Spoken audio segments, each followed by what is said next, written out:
som. Amém, amém. Mais uma vez, uma boa noite a todos. Que a graça e a paz de Jesus Cristo seja com sua vida, seja com sua casa, seja também com os seus. Eu sei que hoje, excepcionalmente, alguns irmãos também têm nos acompanhado online, então que Deus e a sua boa mão o visite onde quer que você estiver e que o Senhor derrame graça e virtude sobre a sua vida.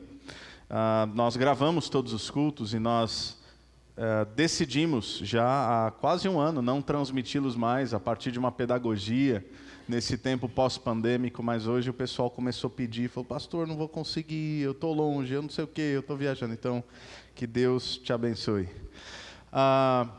Nós estamos no mês de celebração, de aniversário da Calvary Campo, como falei no primeiro culto e como temos falado nessas 3 semanas já, não é uma celebração a uma igreja, não é uma celebração a uma instituição religiosa, é a celebração ao Deus que, de modo muito improvável, tem sustentado uma comunidade de fé que simplesmente tem o desejo de conhecer Jesus e torná-lo conhecido.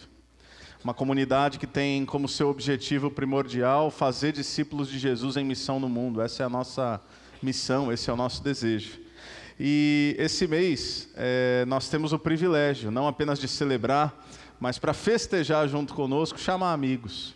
Então esse pastor, esse amigo, é um irmão muito querido, alguém que não apenas, às vezes a gente lida com superlativos, né? E ele falava um pouco sobre isso, às vezes a gente lida com currículos. Então assim, não é apenas alguém que tem sido uma voz profética no Brasil e fora do Brasil, porque isso é maravilhoso. Mas mais do que isso, é alguém que a gente pode chamar de amigo, alguém que a gente pode chamar de irmão, alguém que a gente sabe que Deus uniu nossos corações há alguns anos, entrelaçou nossos caminhos de maneira bastante improvável. E que hoje aceitou o convite de estar conosco e compartilhar, como ele mesmo costuma dizer, um testemunho. Não apenas trazer uma pregação e não apenas trazer uma palavra, mas testemunhar e atestar daquilo que Deus tem feito nele, em nós, através, e daquilo que a gente pode discernir da sua vontade. Então, queria chamá-lo para cá e recebê-lo com muito carinho, uma salva de palmas, meu amigo pastor Paulo Júnior.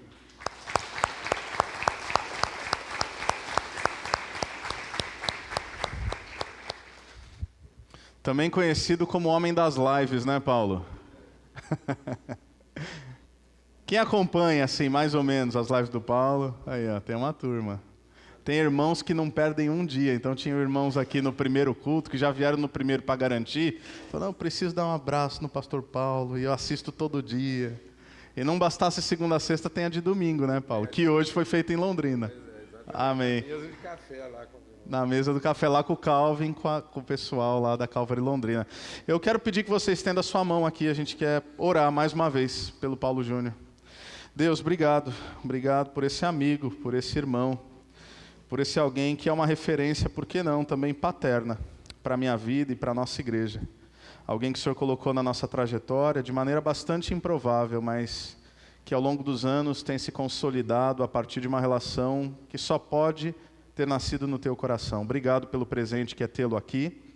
Obrigado, Senhor, por todo o empenho que Ele está fazendo para hoje estar aqui conosco e já logo ir embora nos seus afazeres e compromissos. Mas pela tua boa mão o Senhor o trouxe e nós estamos desejosos em ouvir a tua voz, a tua palavra e o teu testemunho através da vida do teu servo.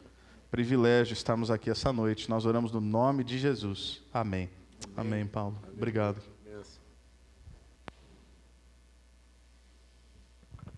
Bênção demais, privilégio, Diego, uma honra poder estar aqui com os irmãos, com a igreja, com a família.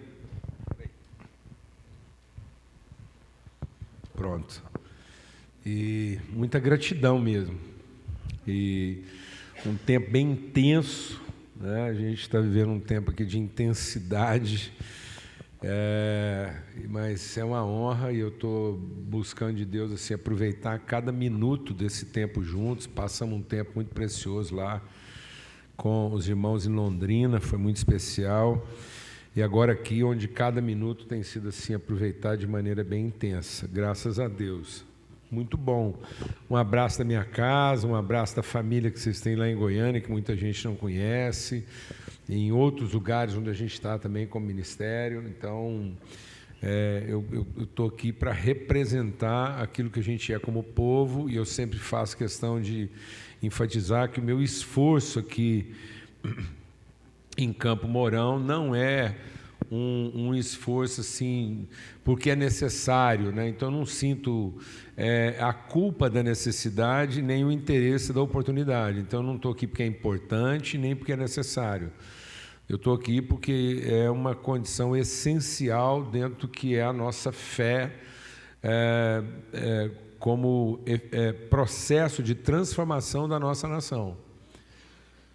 Então, é uma fé mesmo, é ser um amém na vida do povo aqui em Campo Mourão, para ser um encorajamento, um testemunho de fé naquilo que é a vocação desse povo, como lugar de transformação para a nossa nação, de significação da nossa história. Então, é mais ou menos assim, é como se a gente entendesse da parte de Deus a responsabilidade de cooperar com os irmãos para que a fonte de águas cavada aqui nesse lugar continue sempre limpa e nunca seja entulhada por qualquer outro fator, que ela continue jorrando e irrigando o Brasil e as nações. Amém? Nesse sentido, talvez você não saiba, vai aqui um pouco de informação histórica, também é a primeira vez que eu estou compartilhando aqui, nesse prédio, entendeu? Então, acho que vale a pena. Exatamente, esse tempo todo nunca foi no domingo e mais especialmente, um lugar que eu vi, assim, que a gente conversou sobre quando ele nem era ainda, né? Havia possibilidade de ser. Então, a gente teve o privilégio de participar de alguns detalhes, algumas conceituações, enfim. Muita gente não sabe por que a cidade chama Campo Mourão. E aí vocês vão entender também por que é o nosso esforço de estar aqui. Eu sou nascido em Uberlândia e fui me converter efetivamente quando eu tinha 14 anos de idade, portanto eu estou completando, né? No ano que eu faria 15 anos eu me converti. Então, não é só você que está fazendo aniversário nesse mês, eu fiz aniversário no dia 9 de agosto e sou nascido em 1957 e me converti no ano de 1972. E então, mais do que completar 65 anos de existência, eu estou completando 50 anos de novo nascimento, de ter conhecido a Deus, entendido o verdadeiro propósito da minha vida. Então, eu estou no meu jubileu. Então, e isso significa muita coisa na nossa vida, em termos de entendimento, de propósito e tudo mais. Eu já estou compartilhando, viu, amado? Às vezes tem gente que fica assim no modo stand-by, assim, a hora que lê a Bíblia vai começar a pregar. Já é mensagem. Se você não prestou atenção, você já perdeu uns 5 minutos de mensagem. Tá? Então, e até porque eu estou contando essa história lá de Uberlândia, Goiás, e a minha chegada aqui é Campo Mourão. Campo Mourão chama Campo Mourão porque o comandante Mourão, na época lá da coroa, foi designado para para vasculhar essa região e vir entrando aquilo que era a Mata Atlântica até chegar no oeste brasileiro e encontrar e definir quais seriam as riquezas desse lugar. Quando ele chegou aqui nessa região, ele encontrou uma improbabilidade, porque ele sai da Mata Atlântica e encontrou uma porção, né, de biossistema de cerrado. O cerrado que vem lá do centro do Brasil, da região exatamente Triângulo Mineiro, que é a parte central do Brasil, onde está o biossistema lá do cerrado. Então, aqui em Campo Mourão é o lugar onde Cerrado e Mata Atlântica se encontram. Então, é um encontro multicultural de ambiente, né, de biovida aqui, que junta essas duas realidades, essas duas coisas. Quem não visitou ainda, vale você visitar.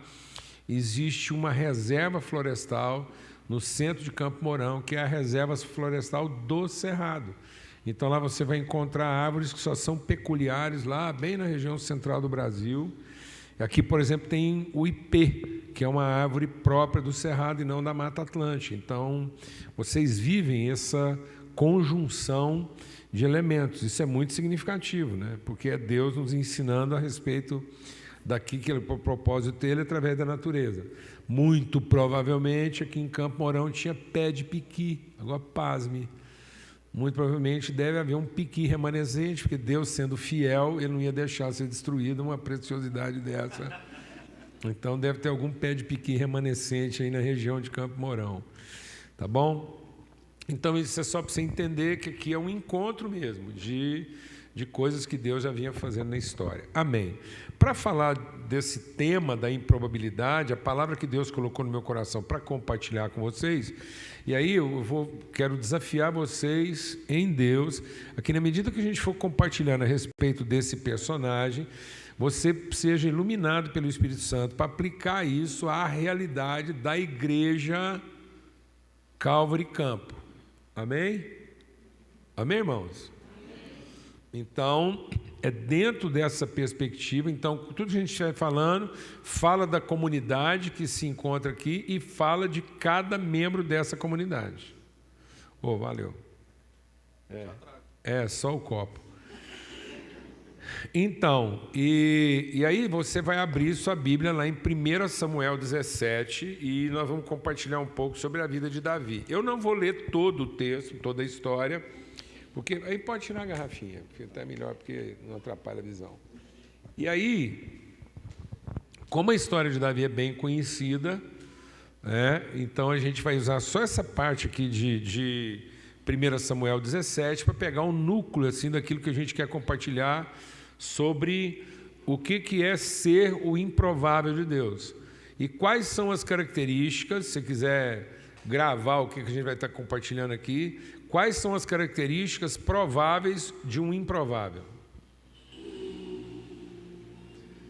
Por que características prováveis de um improvável? Porque ele é improvável avaliado na sua perspectiva aparente. Então, muitas vezes, a nossa avaliação de improbabilidade está a partir do paradigma que eu estou usando de avaliação. Porque eu estou avaliando a partir daquilo que são as evidências, as aparências. E a fé não se baseia naquilo que é aparente. Porque aquilo que é aparente passa. A fé se fundamenta naquilo que é invisível. Então, nós fomos criados a partir de uma invisibilidade que se torna visível. E não de uma visibilidade que se torna invisível. Então, a espiritualidade não é a forma como a gente usa o visível para produzir o invisível. A espiritualidade é como a gente é sensível ao invisível para produzir expressões materializadas do invisível. Então, a criação de Deus é a partir de uma semelhança que se torna imagem, e não de uma imagem que está buscando uma semelhança. Isso é a diferença entre espiritualidade e religiosidade. A espiritualidade é um ser espiritual se esforçando para ser humano. Religiosidade é um ser humano se esforçando para ser espiritual. Então, Deus não está produzindo espiritualidade a partir da nossa humanidade.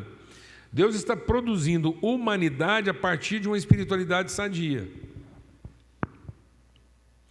Então, o ser espiritual é aquele que cada vez se torna uma expressão mais plena, perfeita e absoluta do que é um ser humano. O nosso problema é que a gente confundiu o ser humano com o ente humano. Por isso que o homem concluiu que um homem e um macaco é a mesma coisa, porque ele está avaliando o homem a partir das suas funcionalidades biológicas, ele está avaliando o homem a partir do ente, e não a partir do ser.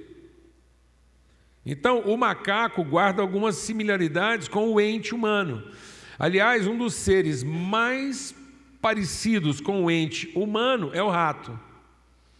Você não sabe por que rato é usado em laboratório. Porque 97% da biologia, da estrutura biológica do rato, é parecida com a estrutura do ente humano. Então, talvez a gente não tenha vindo do macaco, provavelmente a gente pode ter vindo do rato. Porque o macaco tem um comportamento parecido com o do homem, mas quem tem uma biologia muito parecida com a nossa é o rato. E aí nós ficaríamos aqui avaliando que o ser humano está ficando cada dia mais parecido com o rato do que com o macaco.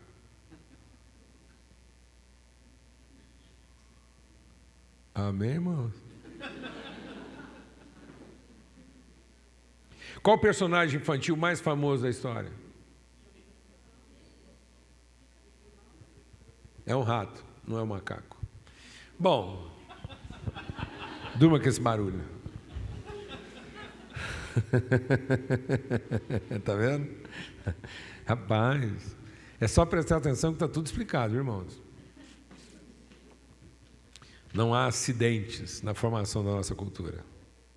Há evidências. Então, tanto é que nós fomos desenvolvendo um evangelho de salvação do ente e não de significação do ser. Vou falar devagar. A forma como nós estamos pregando o evangelho hoje é para salvar o ente humano e não para significar o ser humano. E o evangelho não é para salvar o ente humano.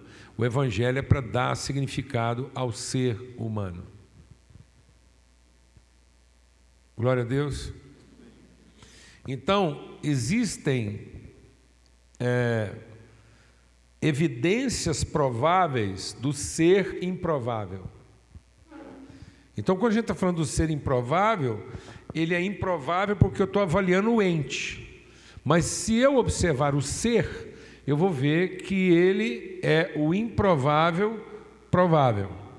Então eu vou entender por que ele se tornou improvável, porque ele carrega as características mais prováveis de alguém que vai surpreender e que vai ser de fato um transformador das realidades. Amém? Então, por que Davi? Porque Davi, na narrativa bíblica, é aquele que recebe o selo da improbabilidade. Então, se alguém tem a marca, o selo, o carimbo, né, o testemunho do próprio Deus a respeito do que é um ser improvável, é o Davi. Glória a Deus, amados.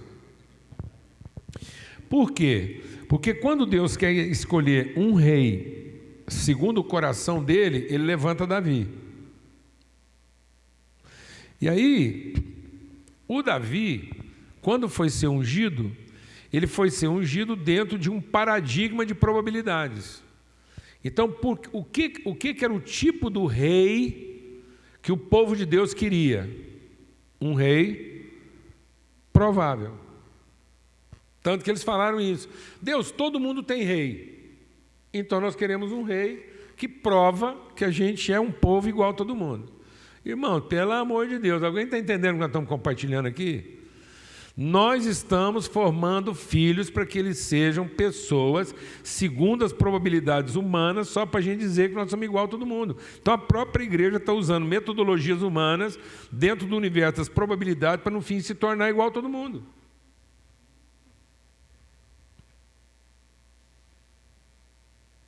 Amém? Então essa era a questão. E aí o que Deus diz? Olha, vocês querem um rei igual todo mundo tem? Então já vou adiantar para vocês. Um rei igual todo mundo tem vai tomar a sua casa, vai tomar seu dinheiro e vai tomar inclusive suas esposas e seus filhos. Então está explicado um punhado de coisas hoje em dia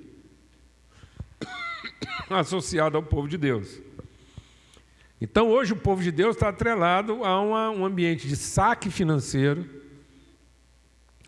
de saque intelectual e de saque moral.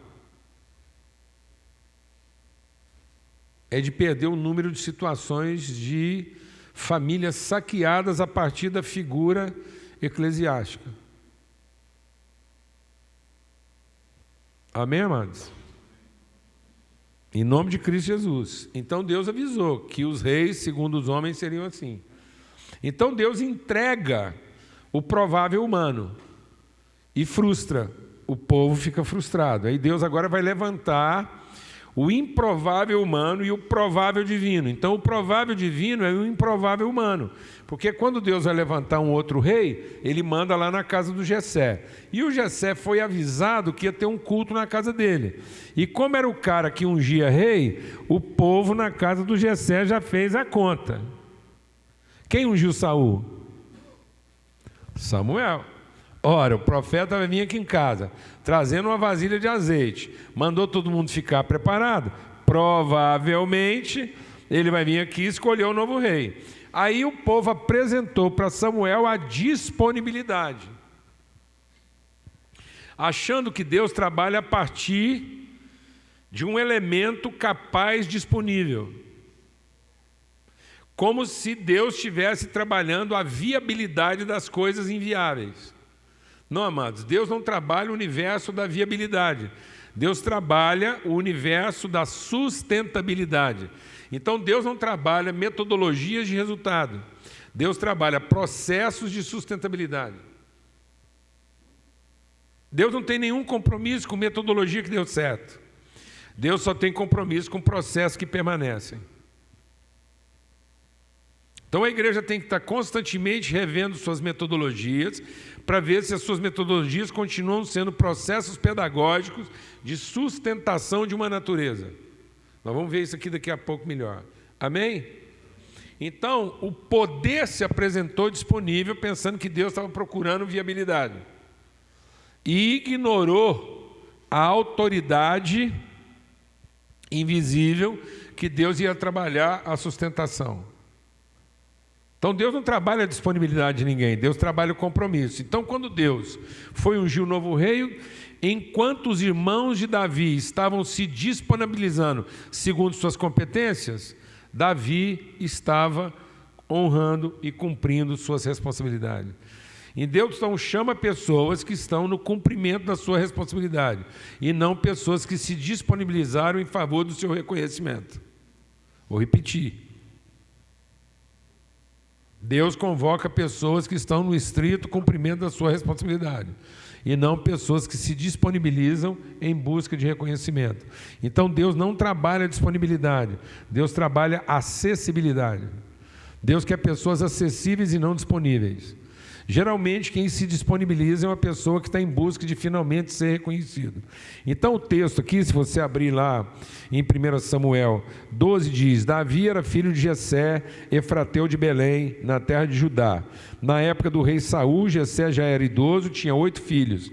Os 3 filhos mais velhos de Jessé, Eliabe, Abinadab e Simeia, haviam se alistado no exército de Saul para lutar contra os filisteus.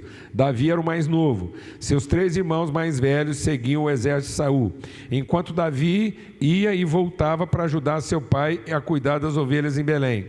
Durante 40 dias, pela manhã e à tarde, o guerreiro filisteu se apresentava diante do exército israelita e o desafiava.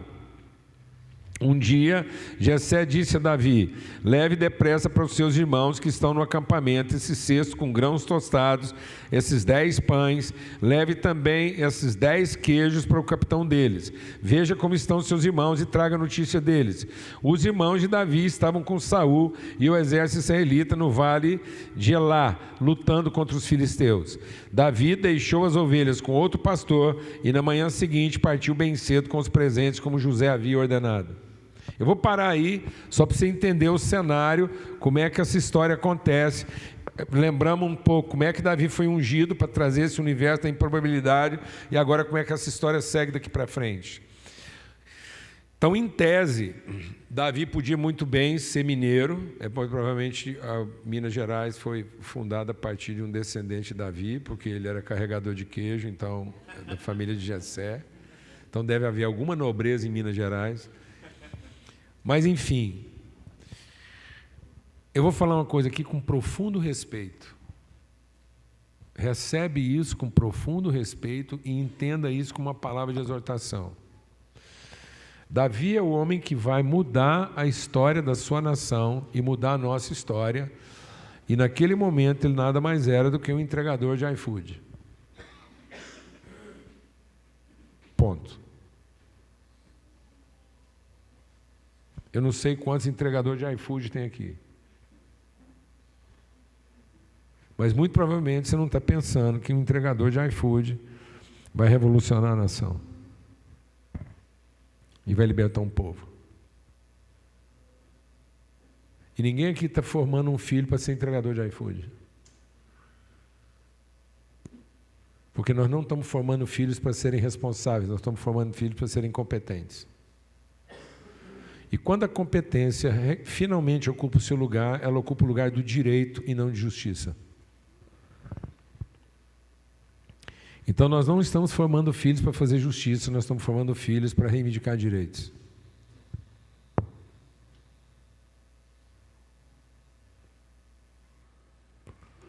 Estamos formando os filhos que se qualificam para finalmente serem reconhecidos à altura e não para assumir responsabilidade. Davi é um homem de responsabilidade. E sendo um homem de responsabilidade, ele tem engajamento com as ações mais ordinárias. Ele não muda a disposição dele porque mudou de atividade. É com a mesma disposição que ele cuida das coisas mais ordinárias é que ele vai cuidar de tudo. Então, presta atenção, pessoas improváveis provavelmente são pessoas que estão lá com o mesmo nível de disposição e engajamento fazendo as coisas mais ordinárias. Eles não estão à espera de uma coisa importante, gloriosa, para finalmente entregarem a disposição que eles não tinham até agora. Com a mesma disposição que ele cuidava de ovelhas, ele entregava queijos. E com essa mesma disposição ele vai vencer gigantes. Se a pessoa não tiver disposição para fazer as coisas mais ordinárias e encarar aquilo com profunda sua responsabilidade, elas não estão qualificadas para mais nada. Porque elas estão em busca de reconhecimento. Então Davi não se apresentou animado porque finalmente ele foi convocado para a guerra. Ou ele teria o seu momento de glória. Pelo contrário, em tese, o Jessé está pedindo para ele agora uma coisa que fica aquém daquilo que ele já fazia. Ele cuidava de uma coisa ordinária enquanto os seus irmãos estavam cuidando das coisas extraordinárias, e agora ele é chamado para sair de uma coisa ordinária para uma coisa mais ordinária ainda. Entregar uma marmita. Qualquer um podia ter feito isso. E aí você vai vendo então, pessoas improváveis provavelmente têm esse grau de disposição, engajamento em compromisso para fazer tudo de todo o coração, independente do status ou do reconhecimento que aquilo possa produzir. Segunda coisa que fica claro aqui, o Davi, no seu senso de responsabilidade, ele não abandona uma coisa para fazer outra. Eu tenho encontrado com muitos líderes no Brasil hoje que estão buscando uma oportunidade melhor de serem reconhecidos, por isso eles não têm o menor pudor de abandonar aquilo que ele estava fazendo, simplesmente porque estavam insatisfeitos com aquilo.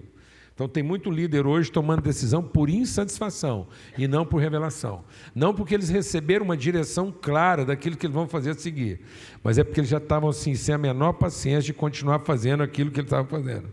Então Davi não celebrou o fato de que agora finalmente ele está livre daquilo. Tanto é que ele tomou primeiro o cuidado de encontrar pessoas que fizessem bem feito aquilo que ele estava fazendo para ele poder ir lá e fazer outra coisa. Então pessoas improváveis provavelmente são pessoas que vão garantir a continuidade do processo e não vão ver naquilo que Deus está chamando para fazer a oportunidade e a chance de se livrarem daquilo que estavam fazendo porque não estavam satisfeitos. Então Davi não é um homem insatisfeito, mas Davi é um homem pleno naquilo que ele está fazendo, tanto é que ele quer ter certeza de que agora ele vai fazer outra coisa, mas alguém vai assumir, mesmo que não seja tão capaz quanto ele, e ele não tem que preparar essa pessoa estava sendo preparada no processo, então ele é um homem que está pronto para ir fazer outra coisa, porque tem alguém junto com ele que vai continuar fazendo o que ele fazia. Amém?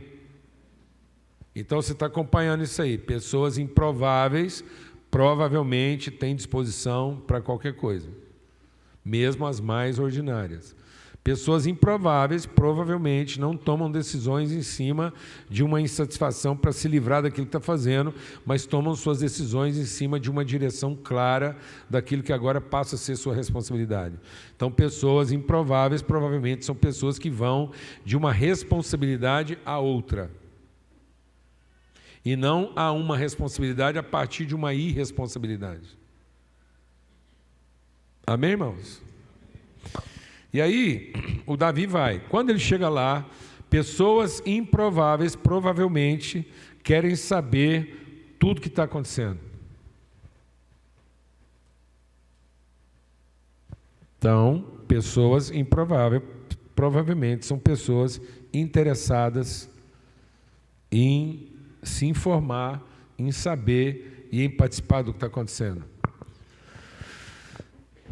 Pessoas prováveis são pessoas que só se interessam por aquilo que lhes interessa. Eles estão sentados no meio aqui, só esperando a vez deles ser chamado. E eles não têm a menor responsabilidade com o resto.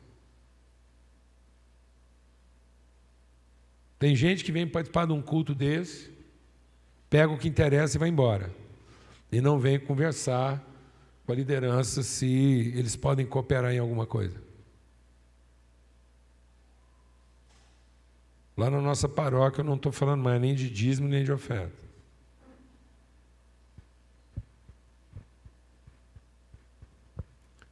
Dízimo é compromisso de quem não tem revelação e oferta é a expressão de quem está animado. E nós temos que ir além das obrigações e dos interesses. Recurso na igreja tem que ser a partilha dos responsáveis. Vou explicar isso melhor, não era esse o assunto, mas eu tenho que falar sobre isso. Para a gente entender a probabilidade dos improváveis. Leva os crentes num restaurante, para todo mundo comer junto. A hora que os crentes estão lá no restaurante, você vai conhecer quem é o dizimista, quem é o ofertante, quem é o pentecostal e quem é o responsável. Eles estão tudo lá comendo a mesma pizza. O pentecostal é o que se revela primeiro. Antes da conta vir, ele já teve a revelação de outra coisa e ele sai dizendo que tem um negócio mais importante para fazer, porque Deus deu outra revelação e ele larga todo mundo lá com a conta para pagar. Ele é o revelado. E geralmente você pode observar que o cara tem revelação mesmo. Assim que ele vai embora, no máximo uns 3 minutos depois a conta chega. Esses caras nunca erram, é pelo Espírito que eles discerniram que a conta está vindo. Aí, o primeiro que se manifesta é o dizimista. Ele pede a conta, divide por quantos estão presentes, e o desgraçado saiu de casa até com moeda. Porque se a parte de cada um der R$25,30, ele tem os 30 centavos. Você já viu gente assim? Ele arranca as moedinhas e ele tem os 30 centavos. Mas observe, o dizimista, ele é meio complicado, porque ele nunca inclui os 10%, então ele não é realmente dizimista, entendeu? Ele é legalista, porque ele vai no limite da sua obrigação. Se ele fosse realmente dizimista, ele era o primeiro a querer que os 10% fosse pago. Aí vem o ofertante. Ele nem pergunta quanto que é a conta, ele arranca o que ele quer do bolso e fala assim, gente, ó, está aí, queria contribuir, sempre com a sensação que ele está dando mais do que era a obrigação dele, ele deixa uma oferta e vai embora. Quem sobrou, amados? Sobra o irmão. O irmão é aquele cara que senta do lado, tem com a conta e fala assim, e aí? Quanto que é a conta?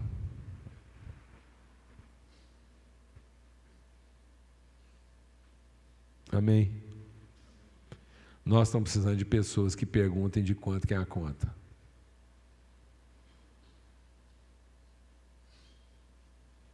Glória a Deus, amado.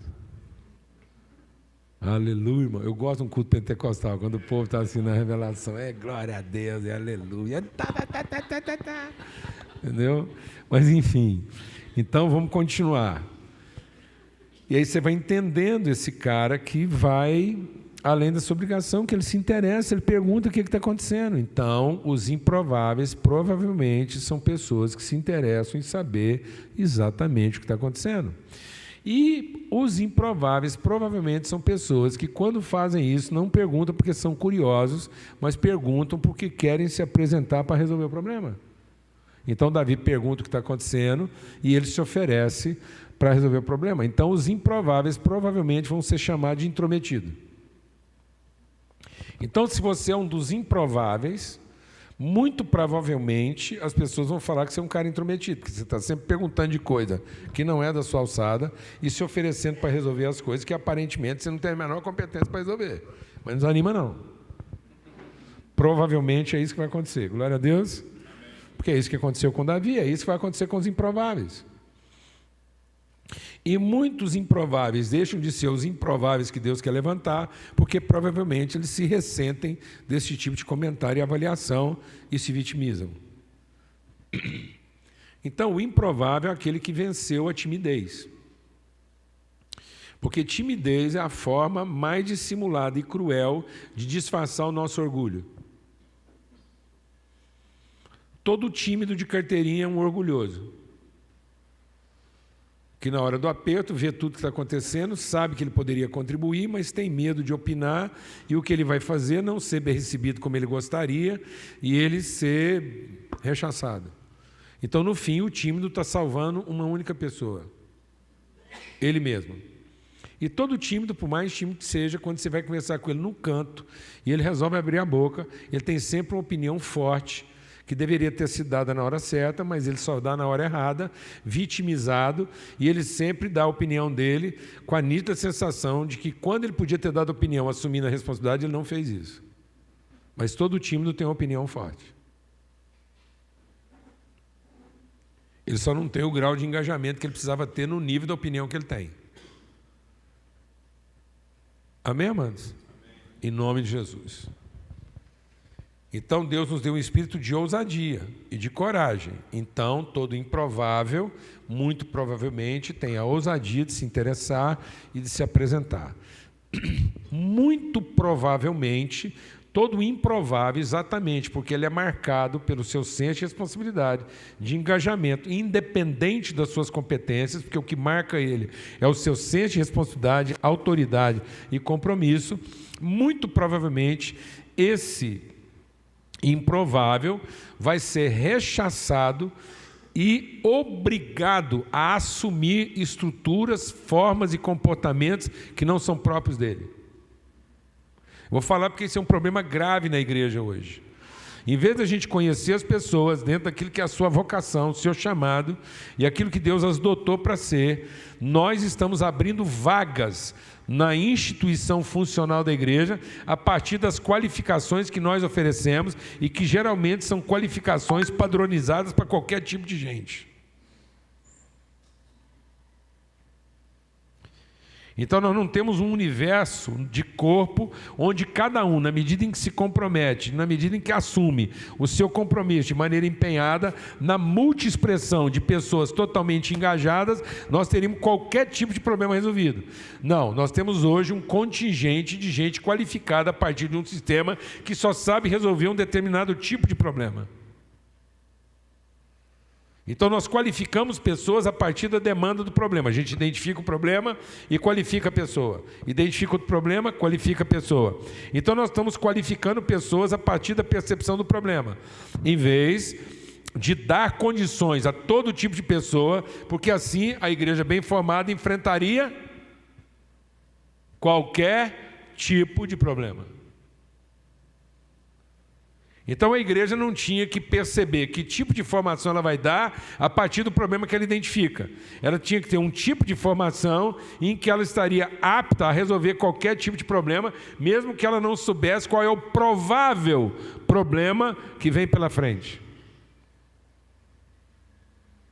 Então não é a igreja que está sofrendo com o mundo, é o mundo que está sofrendo com a igreja.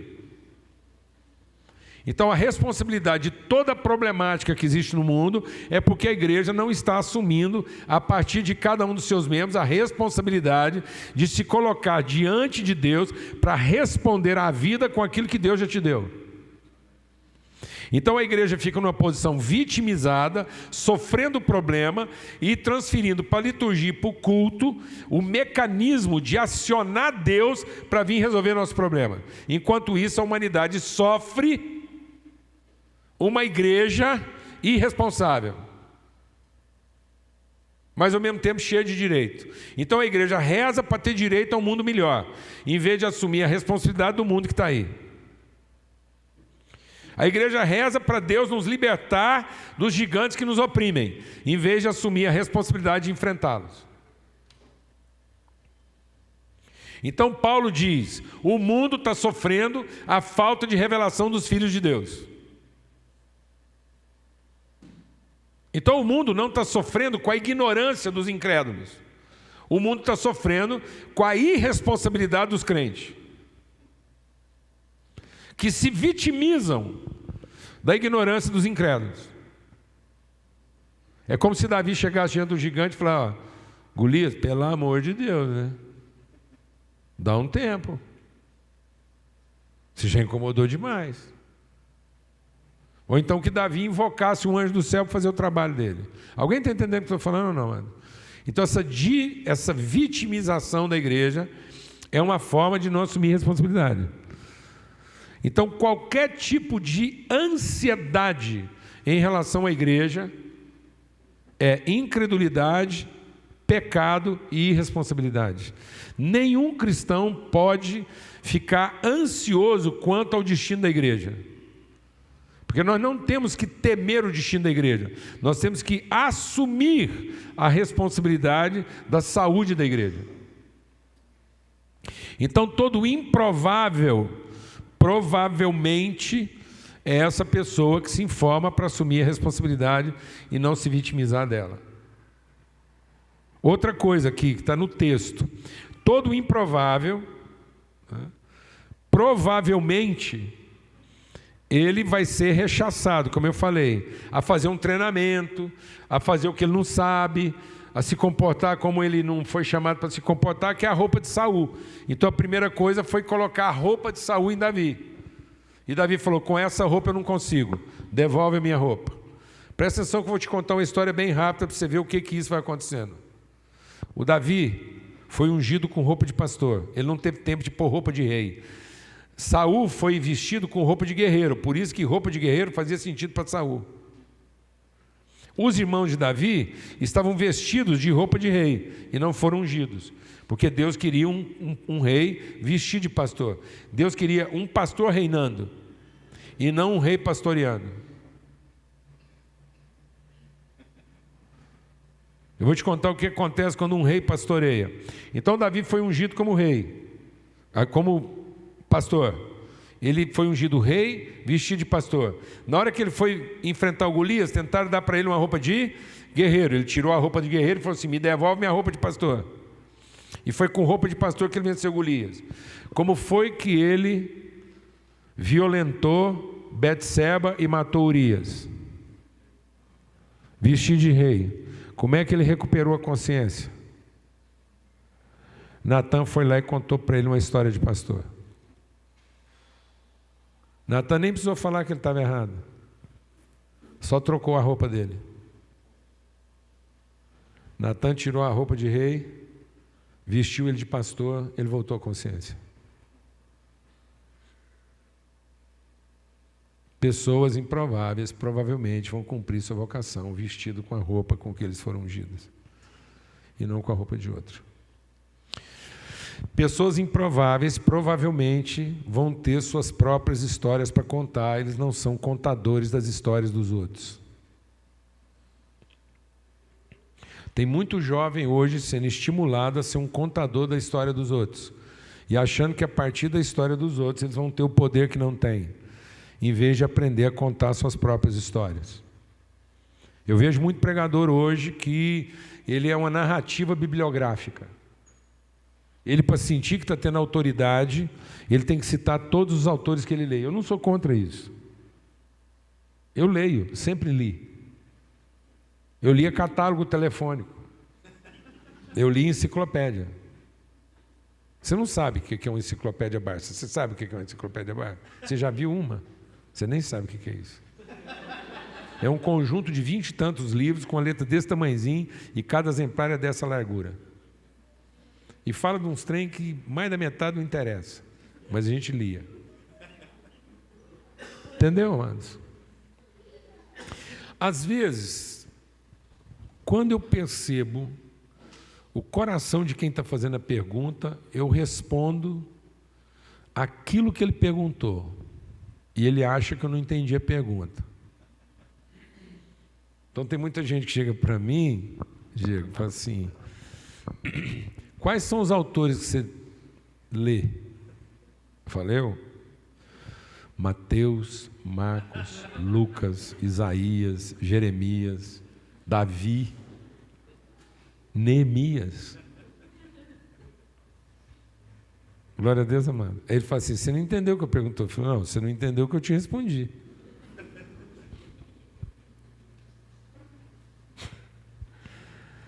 Meu Deus, nós chegamos nesse ponto agora, em que a interpretação vale mais do que a tradução. Nós não fomos chamados para interpretar a Bíblia, nós fomos chamados para ser a melhor tradução dela.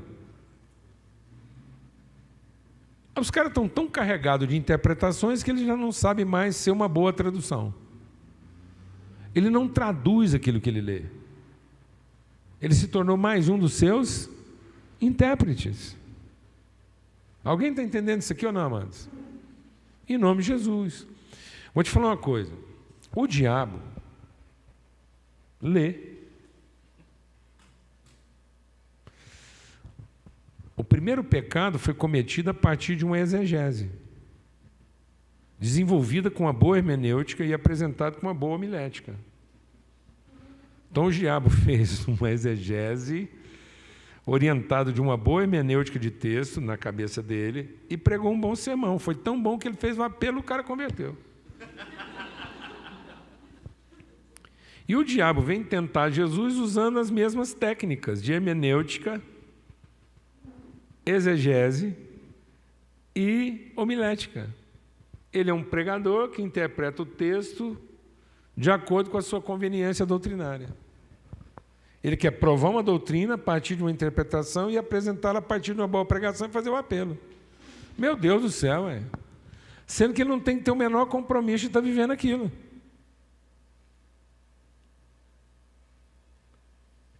Olha isso. Ele pode abrir um seminário de pregadores que fazem o apelo e o povo converte. Em nome de Jesus. Se você pegar a sua biblioteca e levar o diabo lá para dentro dela, achando que ele vai se impressionar com todos os autores que você já leu até hoje, você vai se surpreender, porque ele vai entrar dentro da sua biblioteca, vai olhar os pregadores, os escritores mais eruditos, e você perguntar para ele: você já leu fulano? Você já leu Calvino? Você já leu Lutero? Você já leu Agostinho? Você já leu Mark Lloyd Jones? Jonathan Edwards, você já leu? Você já leu Tim Keller? Você já leu esses caras tudo? Ele falou assim: alguns eu continuo lendo, porque estão vivos aí até hoje, mas outros eu não só li, como eu estava lá quando ele escreveu. Agora eu vou te dar uma notícia. Eu não só estava lá quando ele escreveu, que eu sei onde ele foi enterrado. Isso você não sabe.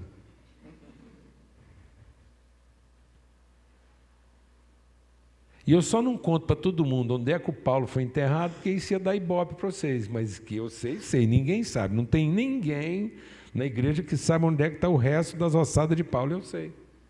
Eu sei uma coisa que você não sabe, ninguém nem imagina. Jesus não derramou sangue no chão? Não correu sangue dele? Não caiu na terra?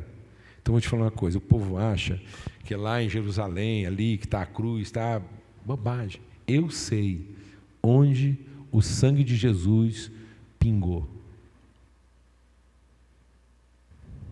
Se eu pegar uma pá, eu te entrego um pedaço de terra que ainda tem o sangue de Jesus.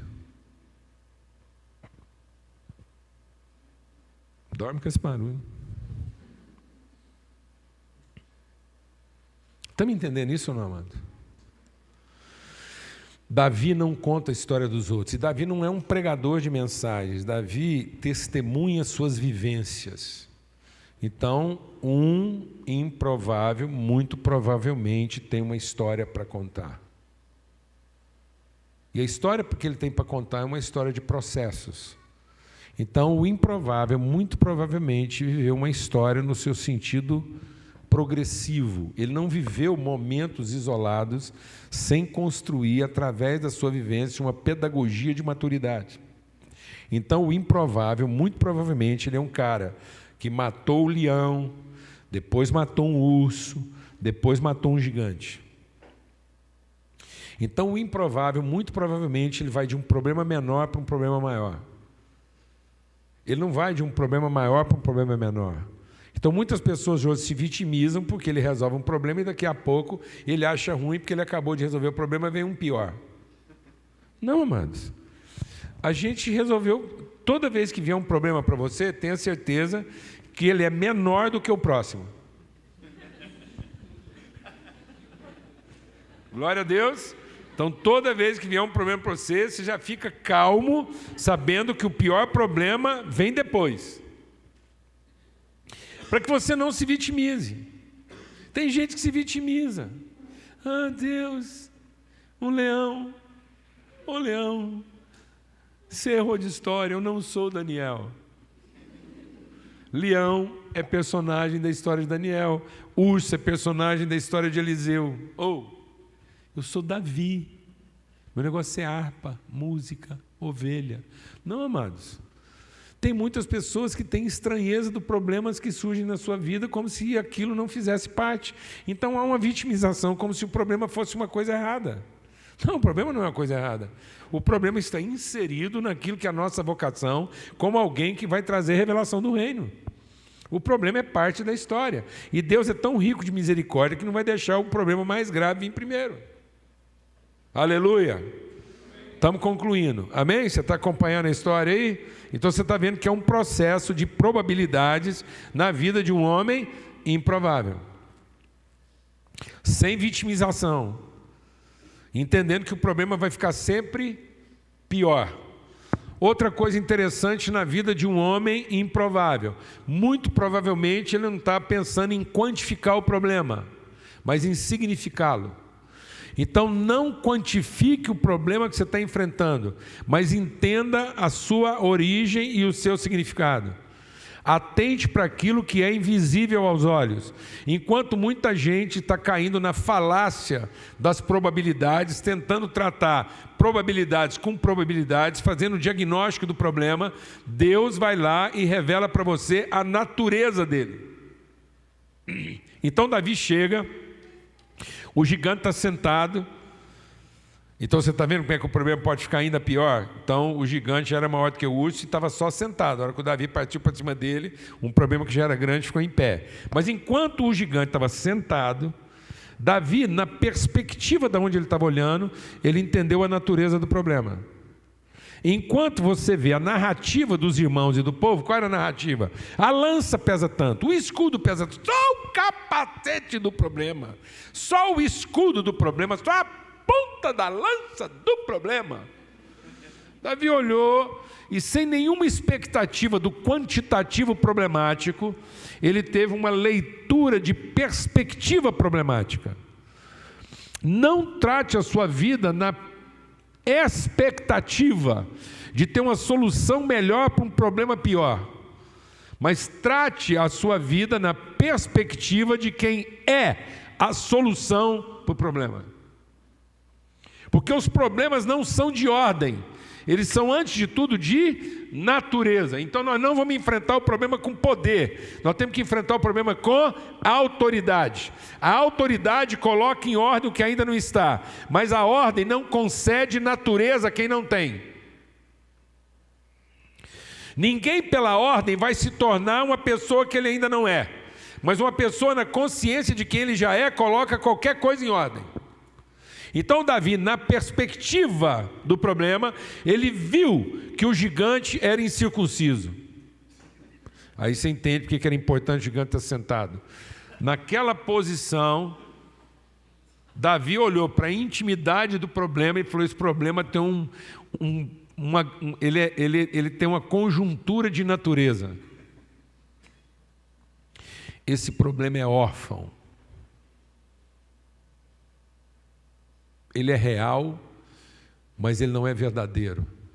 Não existe problema verdadeiro. Só existe problema real. Por isso que, se eu lançar a mão da verdade, eu transformo qualquer realidade. Então todo problema é real, mas não é verdadeiro. Porque ele é uma circunstância sem origem. Ele foi causado na circunstância. Então ele é uma consequência sem origem. Ele é uma consequência que você pode até identificar a causa, mas você não vai identificar a origem. Amém? Agora eu identifico qual é a minha origem.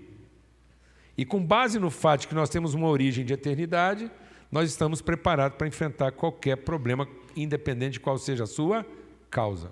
Glória a Deus. E aí Davi assume a responsabilidade de erradicar o problema e não de resolvê-lo. E ele falou: ó, Golias, vou te explicar o que é o seu problema. O seu problema é que você é órfão. Ninguém nunca te deu oportunidade de você conhecer Deus. Mas você não vai morrer ignorante. Então o Davi adota o Golias. O Davi assume a responsabilidade, inclusive, da ignorância do Golias. Ele não se vitimiza. Ele falou: se ninguém nunca te ensinou, eu hoje vou te ensinar. Você não vai morrer sem conhecer Deus. Então eu não me surpreenderia de encontrar o Golias no céu. Porque entre a pedrada e a espadada, ele teve tempo de se render à revelação que o Davi deu para ele. Porque a Bíblia diz que a pedra encravou na cabeça dele, ele caiu, Davi correu, pegou a espada para matá-lo.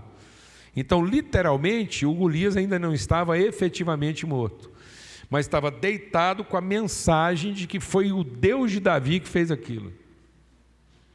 Olha que coisa gloriosa, mas...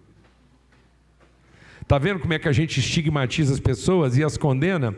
Sendo que nenhuma ação nossa, mesmo no enfrentamento dos nossos inimigos, deve ter efeito o quê? Defensivo, mas tem que ter causa proativa. Amém? Então toda a nossa ação ela é redentiva. Porque a igreja não pode trabalhar metodologias resolutivas. A igreja tem que trabalhar processos redentivos. Vou repetir. Todo improvável, muito provavelmente, está envolvido em processos redentivos e não em ações resolutivas. Então, Davi não estava interessado em resolver um problema, mas em redimir uma cultura que continuava sendo escravizada daquele tipo de problema. Os pobres sempre os tereis conosco. Então, nós não podemos continuar usando a igreja na busca de ações resolutivas, senão de processos pedagógicos redentivos. O grau de redenção de Davi é tão grande, o que Deus está produzindo através do improvável Davi tem um efeito redentivo tão grande que vai incluir os mais improváveis ainda. Porque agora Jesus só é rei de Israel porque é filho de quem? De Davi. E através de quem Jesus é filho de Davi? De Maria? Não, de Maria Jesus tem a humanidade. Mas a autoridade de rei, Jesus tem da parte de José, porque é José que é filho de Salomão. Então quem é o herdeiro da realidade, né? da realeza, não da realidade. Quem é herdeiro da realeza de Davi é Salomão, um improvável. Que vai chegar em José, que é pai por adoção. Então José é incluído numa perspectiva redentiva, naquilo que não era seu direito. Então Davi não está produzindo uma solução. Davi está produzindo uma cadeia redentiva que vai repercutir séculos depois dele. De quem que Salomão era filho? De quem que Salomão era filho? De Davi e... Quem que era a mãe de Salomão? Não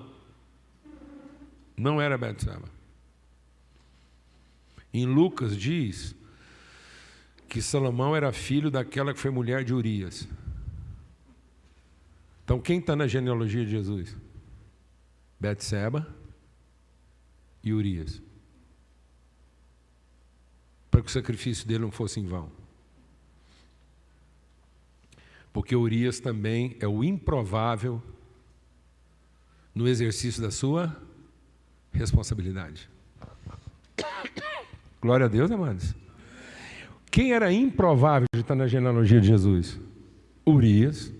Mas na hora que vai traçar a narrativa, a parte de Urias foi contada, porque é redentivo. Não é resolutivo. Deus nunca estava simplesmente resolvendo o problema do adultério de Davi. Jesus estava trazendo dignidade à relação dele com Betseba e Urias. Jesus estava fazendo com que o Davi fosse redimido de uma história mal contada com Urias. De modo que agora Davi e Urias podem se encontrar na eternidade. Porque foram reconciliados. Glória a Deus, amados. Olha isso, rapaz. Tá bom? E a gente vai concluindo. Então, você vai vendo que isso é uma história. E por último, eu quero deixar isso por último, assim, porque também não vai dar tempo de a gente continuar essa história, e já deu horário ali, é o seguinte: como é que Davi, então, vai efetivamente enfrentar o Golias? Presta atenção no cenário. Quem montou aquele cenário? Quem determinou que a luta e o enfrentamento iria ser naquele lugar? Foi o Golias? Foram os filisteus? Foram os hebreus, os judeus? Foi Davi? Não, amados. Deus só permitiu que aquele problema fosse naquele lugar, porque lá naquele lugar onde o problema estava acontecendo, que as condições para enfrentar aquele problema já estavam lá. Então Davi, ele se tornou um exímio lançador de pedra com funda. Funda era mais ou menos um estilingue, que em vez de ser de elástico era de rodar. E aí, agora presta atenção, o Davi não usava qualquer tipo de pedra na funda. Então Davi não colocava pedra de pedreira. Então ele não usava pedra lascada, ele não usava pedregulho. O Davi usava como munição da sua funda seixo rolado. Você sabe o que é seixo rolado? É um cascalho. O cascalho, ele tem a superfície dele tratada, ele foi rolado, então ele tem uma aerodinâmica melhor. Então não é qualquer tipo de pedra, não é um pedregulho, não é uma brita, cada um é de um tipo, não, é um cascalho. E o cascalho tem uma aerodinâmica, então não é de qualquer jeito. Então o que acontece? Para azar do Golias, a luta vai ser travada onde passava um riacho. Presta atenção que o riacho está lá antes do Davi e do Golias. Então, antes do problema e antes da solução, a provisão estava lá. O riacho estava lá. E Davi foi no riacho buscar seixo rolado. Então, Davi não carregou, além do queijo, do pão e da castanha, ele não carregou pedra. Então Davi não era um carregador de pedra, ele era só um atirador de pedra. Então Davi, para resolver as coisas, ele não tinha que ficar carregando munição, porque ele sabia que na medida em que ele colocasse a sua vida a serviço do propósito de Deus, o recurso que ele precisava estaria exatamente no lugar onde ele ia enfrentar o problema. Quantas pessoas estão gastando a sua energia de enfrentamento do problema em carregar munição? São pessoas pesadas. Sabe o que significa carregar munição? Significa ansiedade. Você começar a guardar antecipadamente o tipo de recurso que você acha que vai precisar. Provisão é você saber que aonde você estiver, o recurso que você precisa vai estar lá. Isso é provisão. Previdência é você, com ansiedade, começar a guardar antes aquilo que você acha que vai precisar. Previdência tem a ver com vidente, e Deus abomina o vidente.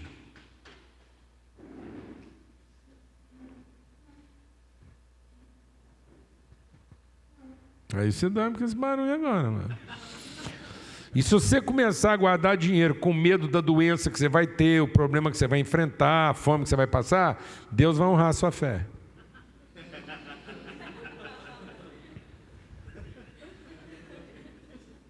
Para você não ficar desonrado, você não guardou para um câncer? Você não guardou para uma doença, para uma tragédia? Então essa foi sua fé, Deus vai honrar a sua fé, pode ter certeza que lá na frente você vai ter exatamente aquilo que você guardou o recurso. Porque você não provisionou, você tentou prever. Então trabalhe numa provisão e não numa pré-visão. Seja uma pessoa provisionada para a visão, mas não seja uma pessoa que quer antecipar os recursos da visão, senão você vai tornar um carregador de pedra. Seja um carregador de alimento, mas não seja um carregador de pedra. Aleluia, amados. Amém? Só concluindo, Davi então vai lá e coloca 5 pedras na sacola. Eu já ouvi muito pregador e eu até acredito, que eu gosto dessas coisas assim, essas alegorias, então eu até acredito que as 5 pedras podem significar os 5 ministérios: apostólico, profético, evangelista, pastor e mestre. Mas eu não acredito que o Davi foi lá para o riacho e pegou o cascalho, falou: esse é o apóstolo, Esse é o profeta. Ele nem sonhava o que Paulo ia escrever. Por que Davi pegou 5 pedras? Eu acho que primeiro que é o que cabia na sacola. E segundo, na cabeça dele, é a conta que ele fez do que ele ia dar conta de atirar enquanto ele estivesse correndo para cima do gigante. Então essa foi a conta. Na sacola cabe 5, então eu vou pôr todas. E daqui para lá é o que eu tenho para atirar nesse gigante até acertar. Talvez eu não acerte na primeira. Isso é outra coisa que está acabando com os homens e mulheres de Deus. Eles se vitimizarem do primeiro erro. E Davi não, falou assim, eu tenho 5 oportunidades, eu tenho 4 oportunidades de errar e 1 de acertar. E é com isso que eu vou trabalhar, ué. Aleluia, amados. Então você tem 4 possibilidades de erro para 1 acerto. Trabalha em cima disso e pode ser que você acerta na primeira. Depois também você não tem que ficar procurando gigante só para gastar as outras 4.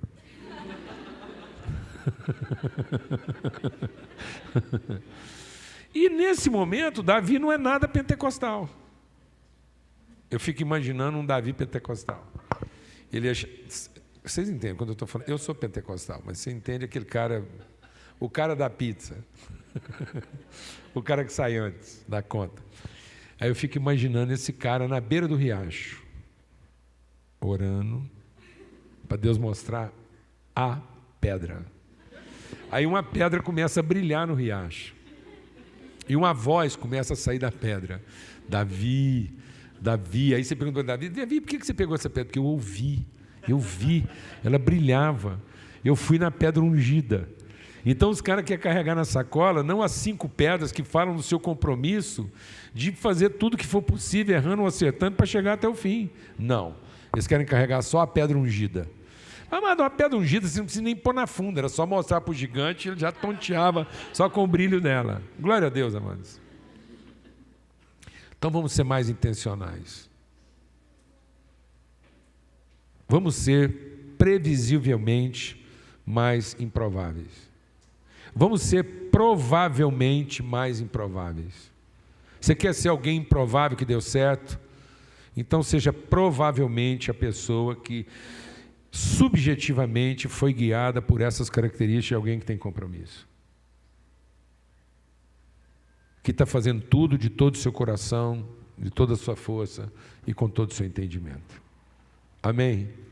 Que é responsável em qualquer tipo de circunstância, que tem uma história para contar, que se informam, que se interessam, que se apresentam para soluções, que sabe exatamente a roupa com a qual foi ungido, que tem uma história própria de vivência para contar, que não tem dificuldade de um problema menor para um problema maior, e ser surpreendido quando esse problema maior se revela maior ainda, que sabe significar a natureza do problema e não simplesmente tentar resolvê-lo a partir da sua estrutura ou da sua conjuntura, que não está ocupado em soluções resolutivas, mas que está engajado em processos redentivos, que sabe que Deus vai colocar onde você estiver para enfrentar o problema que você vai enfrentar, os recursos necessários para que esse problema seja enfrentado da sua forma própria, que não sofistica, que não sublima, mas que vai lá e se provê e se alimenta daquilo que é tudo que você pode carregar, na certeza que talvez não vai dar certo a primeira vez,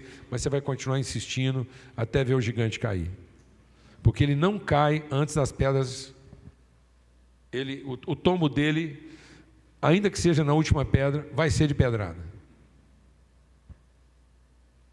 Amém? Em nome de Cristo Jesus.